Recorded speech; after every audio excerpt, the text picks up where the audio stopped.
Hello, everyone, and welcome to our 10th week in our course on drugs and behavior.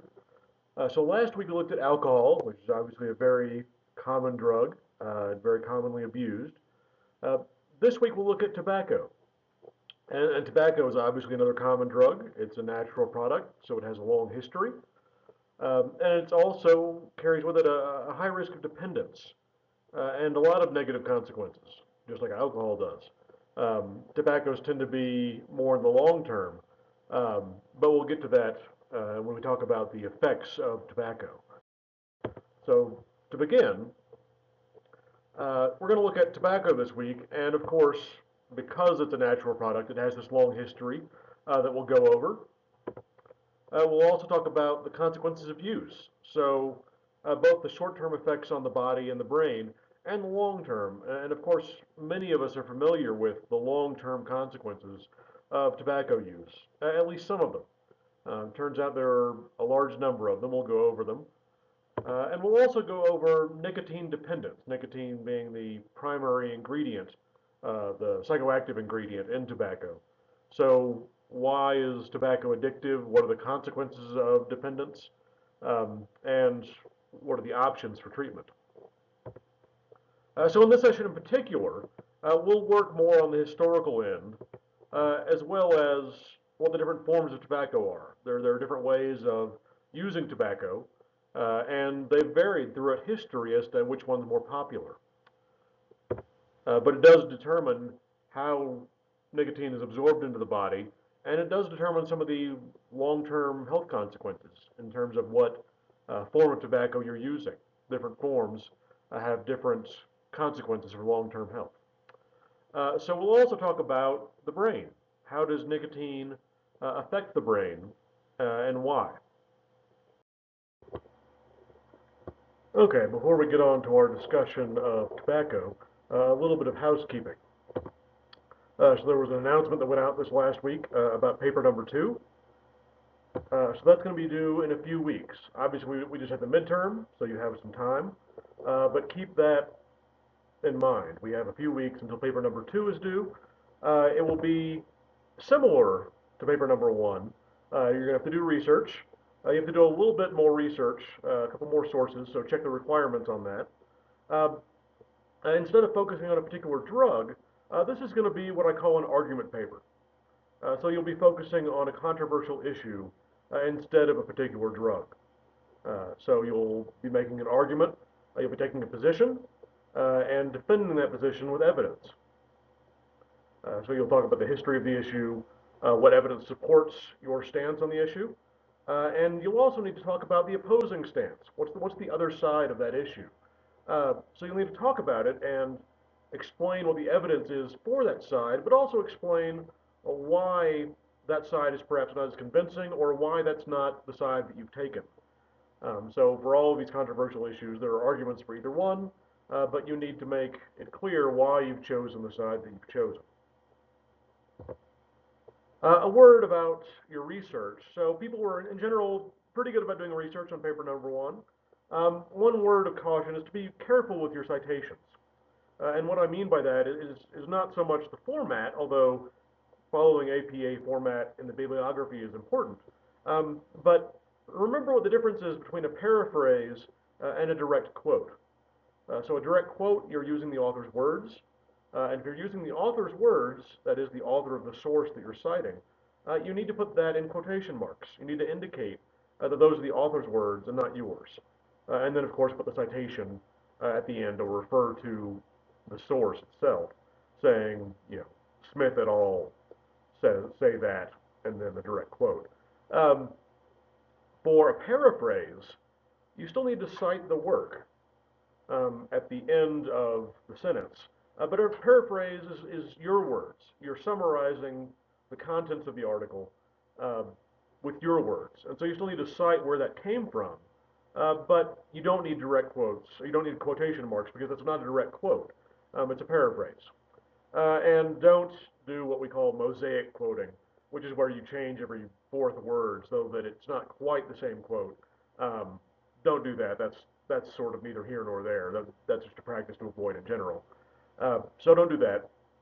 Be sure to cite all the sources that are in your bibliography, but also anything that you directly quote or paraphrase should also be in your bibliography. So there should be a good match between what's in the bibliography and the papers, the sources that are cited in your paper itself. So just a quick word about that. Think about that while you're writing your paper and you're writing your bibliography, just to be careful with your citations.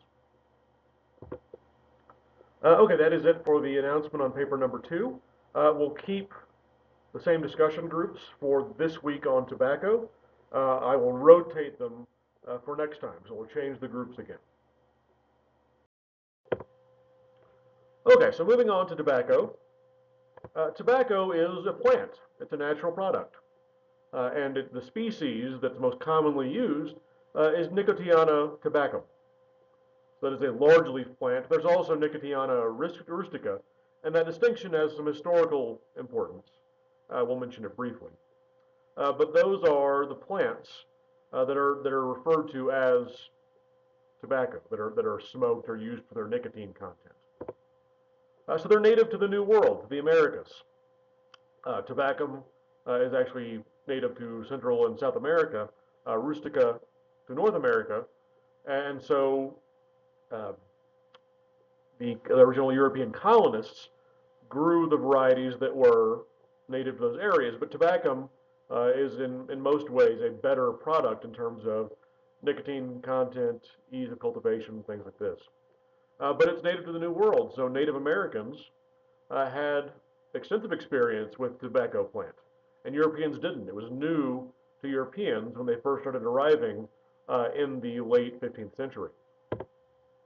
But it was used by Native Americans, not recreationally, so much as medicinally and for religious ceremonies, and I'll talk more about that in a moment.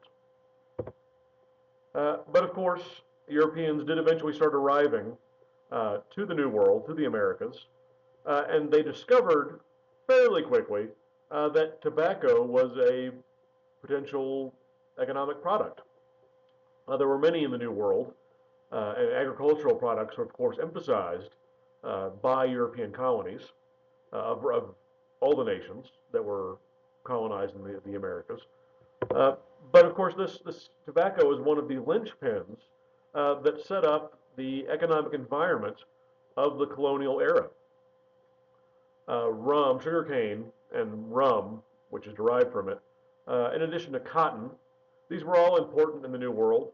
Rum, sugarcane, molasses were made in the sort of in the tropics in the Caribbean, but tobacco and cotton, for example, were made in great quantities, grown in great quantities, in the British colonies. And those two species of tobacco, at first, the Spanish had exclusive access to Nicotiana tabacum. But later on, the British eventually got seeds for that species and started growing it, and after a while, that was a huge cash crop for the British colonies in North America. And of course, this was an economic product, so it would be exported to Europe, where it was consumed. Europe, of course, had the industrial capacity to make manufactured goods, so those goods would be transferred back to the New World. And of course, there was also the unfortunate aspect of all this, which was the trade in African slaves. That these were individuals that were captured by European powers and transferred forcibly to the Caribbean, to North America, to grow these agricultural products. Again, this was a economic system. The moral implications weren't really considered for quite some time, and even then, if your livelihood depended on it, those individuals tended to ignore the moral aspect of this sort of trade triangle. And of course, later on, it was discovered that tobacco was actually harmful itself, so it was another moral aspect of this economic system. But nevertheless, tobacco was an important component of it, and so it shaped history in a way. So tobacco, ever since it's been developed by Native Americans, has come in a variety of forms. And a variety of uses as well. So Native Americans traditionally, and Europeans eventually, would use tobacco medicinally. In sufficient dosages, it's a analgesic, it's a painkiller. So it can be used for aches and pains. It was also thought, rightly or wrongly, to cure a variety of things like colds and other ailments. Um, it was also used in religious ceremonies. So again, not used so much recreationally, but Native Americans did use tobacco in religious ceremonies. In sufficient quantities, nicotine can be hallucinogenic. And as we've already seen, and we'll get to in depth in a couple of weeks, hallucinogens are often involved in traditional religious ceremonies. They're often, the effects of hallucinogens are often interpreted as being spiritual experiences. So there are not just forms of tobacco use, but there are also forms of tobacco itself, and this determines the route of administration. So inhaling is obviously a very popular one. It's the most common way of using tobacco today, but that wasn't always the case. The other way is absorption orally. Not so much ingestion, not swallowing the tobacco, but holding in the mouth in one form or another. So the forms of tobacco are things like snuff, which is not as popular now, but a couple hundred years ago it was very popular. So snuff is powdered tobacco. So it is usually insufflated, that is, in this case, snorted, so that the tobacco and the nicotine are absorbed through the linings of the nose. That's the same way cocaine is absorbed. There's also chewing tobacco, which exists today, and is actually fairly popular, but it used to be more popular. So for centuries, chewing tobacco was actually one of them was more popular than smoking, if not the most popular form of tobacco use. And chewing tobacco, I'm sure we've all seen, um, is usually taken as a small ball of tobacco that is then tucked between the cheek and the gum. Um, and like the nose, the gums have blood vessels very close to the surface. And so it's very easy for nicotine and other uh, other aspects of the composition of tobacco, other ingredients, to make their way across the gums and into the bloodstream. There were also cigars. So cigars were sort of a transition, that represented a transition between chewing tobacco and straight smoking tobacco. So smoking was actually not very popular in Europe, in European culture, until around the beginning of the 20th century. So for that period of time, chewing tobacco and snuff were more popular, and smoking didn't start to rise again. They'd been popular with the Native Americans, but smoking didn't become popular again until around 1910 or so. But cigars was that sort of transition because the cigar is held in the mouth and is often chewed, but can also be smoked.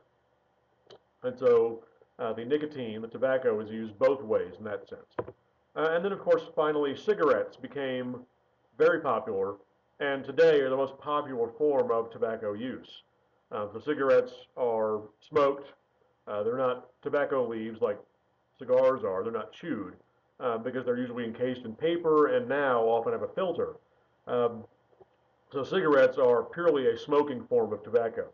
But all of these things are vehicles for nicotine and the other ingredients to make their way into the bloodstream.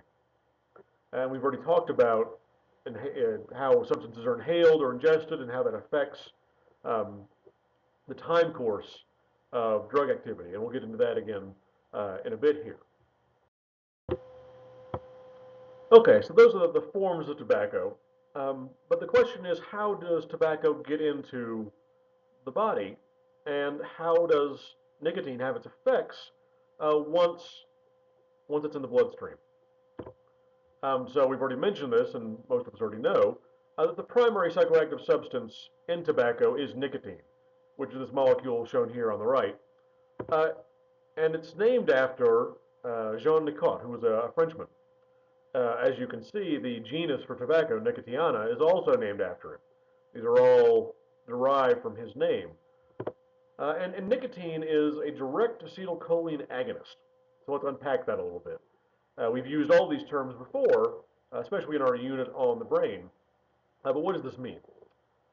So it turns out that there are receptors in the brain, uh, and actually in the body also, that are for the neurotransmitter acetylcholine. Acetylcholine binds to them, and then that makes them active. There are ionotropic and metabotropic forms of this receptor that respond to acetylcholine, but there are a particular subclass of receptors called nicotinic receptors, and they're named that because nicotine affects these receptors.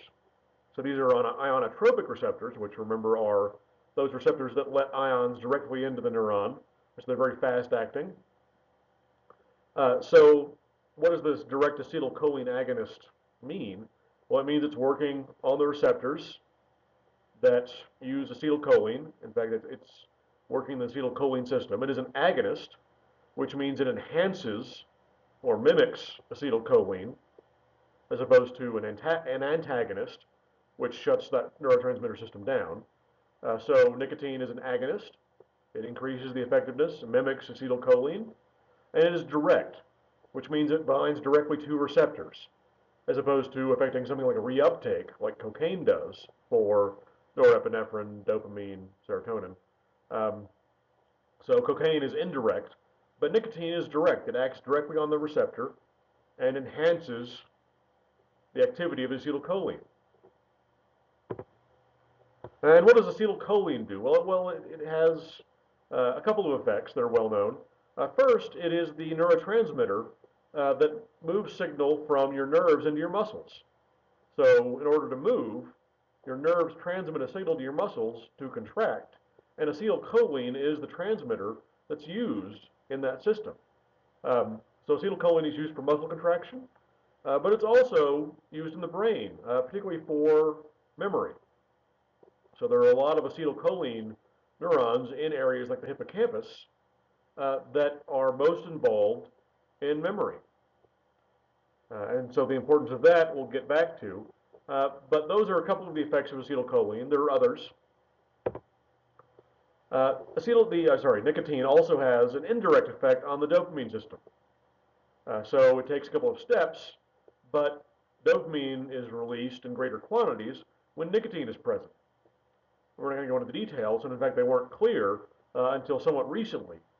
But dopamine is released, and it's thought that dopamine is the reason why nicotine is as reinforcing as it is.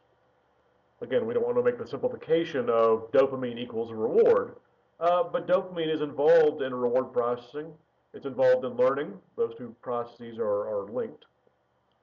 And so nicotine affects the dopamine system as well, and so that's why it's thought that nicotine can be so addictive and so easily addictive. So dopamine is involved in learning and reward processing, and because of that, it's thought that that's what triggers that addiction. In terms of how quickly nicotine takes effect, it depends on the method of administration. So if it is smoked, as we know, inhaling a drug tends to make it act more quickly, and that's true here as well. If it's being absorbed orally, it takes longer, but it also stays in the body longer. If you're using chewing tobacco, there's actually more nicotine present in that form of the drug than if it's being smoked in cigarette form. So that's sort of the trade-off. You end up with about the same peak concentration of nicotine either way, but if it's smoked, it comes on quicker, goes away faster, and there needs to be less of it in the vehicle, in the cigarette. Chewing tobacco takes longer to kick in, it lasts longer, but there's also more of it in the chewing tobacco, and so you end up with about the same nicotine in your system either way. But nicotine, like so many other drugs, is eventually metabolized by the liver. And nicotine is also fast acting, but also goes away pretty quickly. It's metabolized quickly. So usually after smoking a cigarette, the peak nicotine level occurs after about 10 minutes, but after that peak level is reached, it only takes about half an hour for the liver to metabolize the nicotine and for it to to be flushed from the system, which is why people that use tobacco tend to use it fairly frequently. It's because its effects don't last very long. So what are the effects of tobacco? So there are acute effects, and it depends on the dosage. And this is true of many drugs. But for example, epinephrine, also known as adrenaline, is released as a consequence of nicotine, of tobacco use. And so it is what's called a sympathomimetic. So it activates the sympathetic nervous system, which is why you get that sense of arousal. It also has analgesic effects, and this is one of the traditional medicinal uses. So you have lowered pain perception. You get an increase in alertness and attention, again, because it's activating the sympathetic nervous system through the release of epinephrine or adrenaline, just like a norepinephrine agonist like cocaine or amphetamine increases alertness, so does tobacco. There's a question as to whether nicotine actually enhances memory, and that's an area of current research because acetylcholine is involved in the memory system. It's unclear whether taking nicotine can enhance memory, and this will come up again in our second lecture. But again, it's not quite as clear as it is for things like analgesia or its effects on the attention system. But there might be something there because of its involvement with the acetylcholine system. It may serve to enhance memory. So that's low doses, but of course high doses are possible also. And this carries with it some other acute effects. Things like nausea, things like dizziness. And these are high doses, but not as high as it can get. As we'll see, higher doses lead to more drastic effects. And these, nausea and dizziness, will be familiar to anyone who has smoked a cigarette for the first time or has worn a nicotine patch. Just basically anyone who's not used to a certain level of nicotine and suddenly that's introduced to the system. It's fairly easy to get sort of minimal nicotine poisoning without going to the full extent of having convulsions. So as I said, acetylcholine activates muscle contraction. So if you take too much of it, it's going to contract those muscles and you get convulsions. And of course, you take too much of it, and eventually, those convulsions, those contractions, can prevent the systems in your body for respiration and muscle contraction in the heart, and you can get death, which is obviously the worst possible side effect. But again, it takes relatively high doses in a very short amount of time because nicotine is cleared from the system so quickly. It takes a lot of nicotine to accomplish that. Technically, though, the lethal dose of nicotine is at approximately only 60 milligrams. And it turns out that's the amount of nicotine contained in a single cigarette or half a cigar. So a cigar contains 2 lethal doses, but it turns out that you never really get all that nicotine in your system. And second of all, you're not absorbing it all at once. Cigarettes can be pretty fast, but a lot of the nicotine is not absorbed into the blood. It's in the smoke is inhaled, but then the smoke, of course, is exhaled as well. And that exhalation, that secondhand smoke, contains nicotine as well.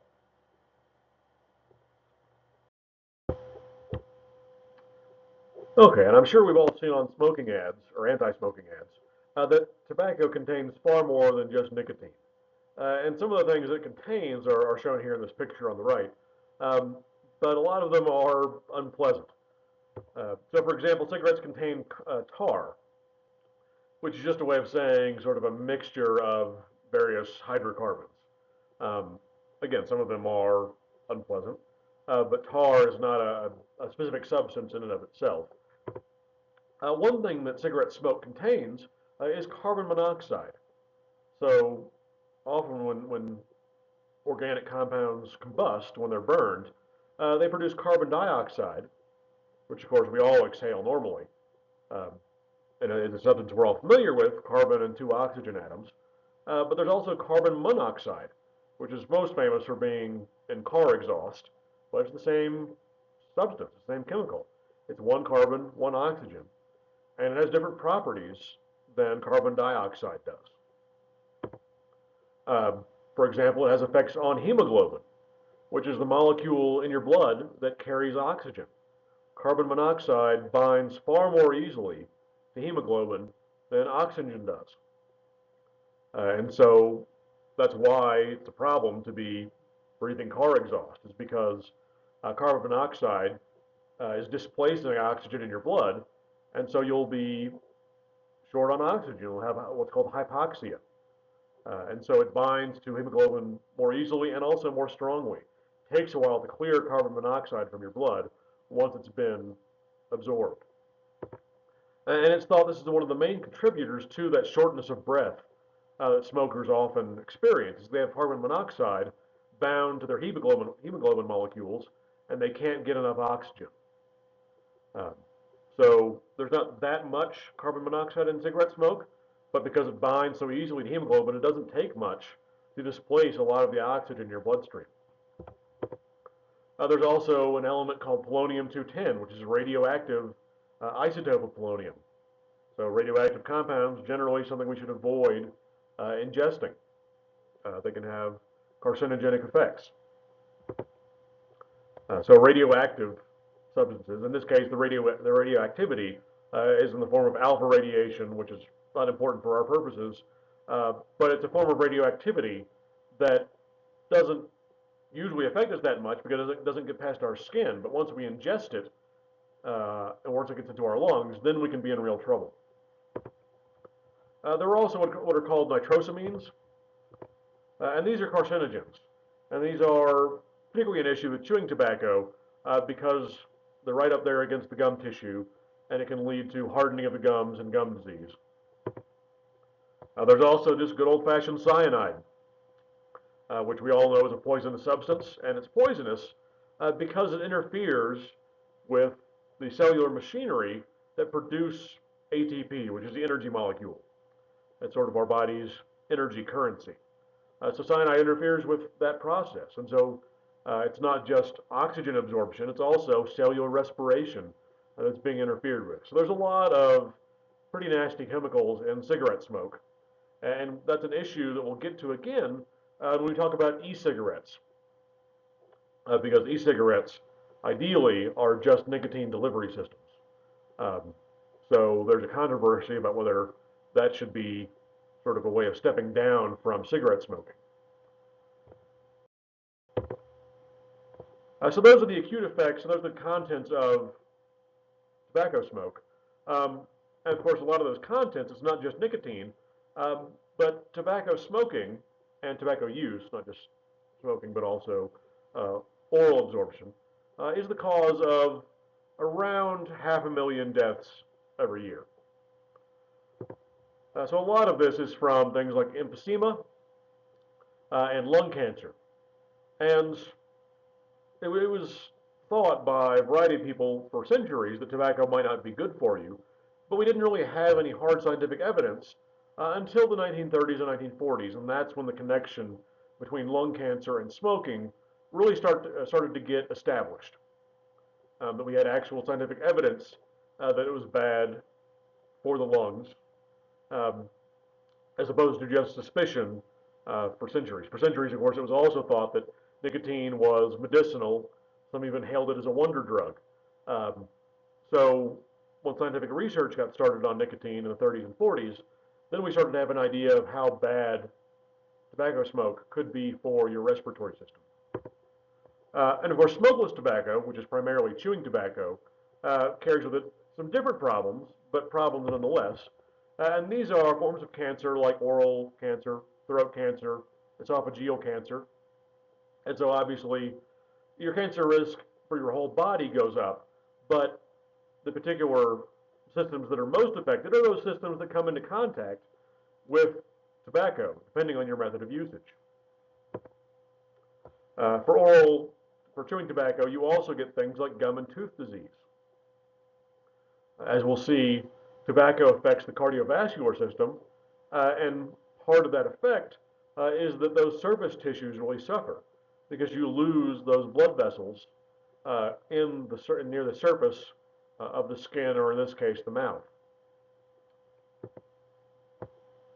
There are also these effects that occur in the cardiovascular system, and some affect the heart directly. So, because nicotine is a sympathomimetic substance, it activates the sympathetic nervous system. And one of those effects is an increase in heart rate and a constriction of the blood vessels. So what does that do?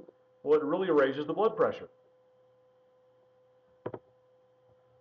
In addition to that, it also hardens blood vessels. So not unlike a high-fat diet will harden the arteries, the mechanism is a little bit different, but nevertheless, blood vessels become less flexible after nicotine use and after chronic tobacco use. So all of these things are obviously bad for the heart. This increases the risk of heart disease. Puts a lot of stress on the heart too, because you have lowered oxygen thanks to things like carbon monoxide, and you have high blood pressure. The heart's working really hard, but it's not getting all the oxygen it needs, and that puts stress on the heart and leads to eventually cardiovascular disease.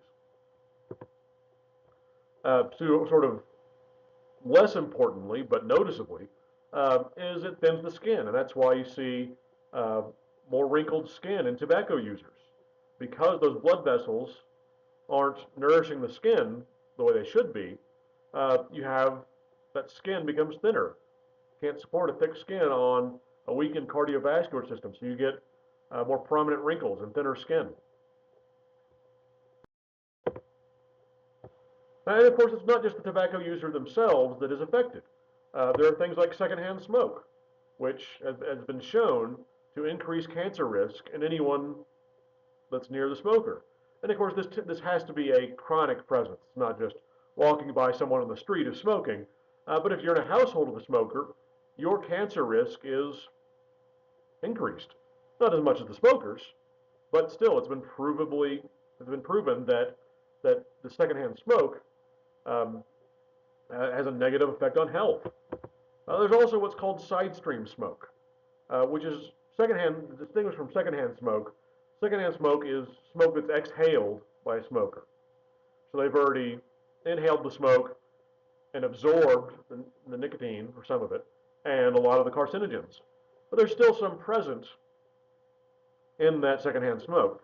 Side stream smoke is the smoke that is coming off a cigarette when it's not being inhaled. So when someone's not taking a drag, as it's called, that cigarette is still burning. And so that side stream smoke is actually higher in carcinogens than secondhand smoke is, because the smoker has already absorbed some of the carcinogens for you, but the side stream smoke, it's just being released into the air. And of course, there are well-known prenatal and postnatal effects. So these are effects on unborn children and children that have been born. So for example, smoking doesn't seem to shorten the gestation period the way it does for the way other drugs seem to, but it does increase the risk of miscarriage. It also tends to reduce the birth weight of the child. And again, it's not shortening the gestational period, so it's not just that the baby is born at an earlier stage, and so it's smaller. It actually does seem to lower the baby's birth weight, even for the same amount of gestation. It also seems to increase the risk of sudden infant death syndrome, or SIDS. It's not clear whether it's the prenatal exposure to nicotine or being exposed to smoke after birth, but it is clear the connection between SIDS and smoking at some stage is fairly clear. You also tend to get a higher incidence of developmental deficits, so things like attention deficit, also delayed language ability, delayed mathematical ability. These are all consequences of smoking by a pregnant mother. But there also seems to be a correlation between paternal smoking and childhood cancer. And this seems to be prenatal. And so what seems to be going on there is that some of the chemicals in tobacco smoke are affecting sperm production. So you get more copying mistakes in the DNA. And so you have these children whose fathers smoked prior to conception. These are usually chronic smokers.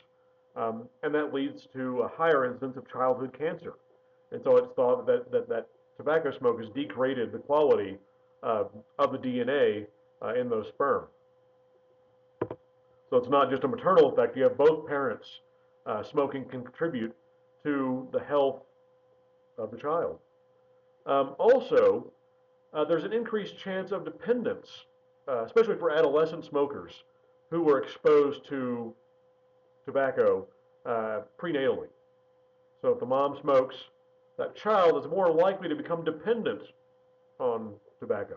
Not more likely to use tobacco necessarily, but if they do start using tobacco, they are at a higher risk for dependence. And of course, it's not clear whether these are more environmental effects or whether these are genetic effects or whether these are developmental effects. Because the child is gestated by the mother and the mother is exposing the child to tobacco, to nicotine in particular. Obviously, the child has the mother's genes, but is developing in a nicotine-heavy environment, and is also probably growing up in that environment. So it's hard to tease these things apart. So the best thing is just to play it safe and not smoke at all during pregnancy, and not to be around cigarette smoke during pregnancy. Okay, so that is it for today. That is our coverage of the history of tobacco and the effects of tobacco. Next time, we'll continue to look at tobacco, and really we'll look at a more social level. What has society's response been to tobacco, especially in terms of regulation? Also, what are the demographic trends? Who smokes? Who's likely to smoke? Why they start smoking? What form of tobacco are they using? And dependence. Why is it so easy to become dependent upon nicotine? And once dependent, what can you do? So that will all be discussed next time, and I will see you then.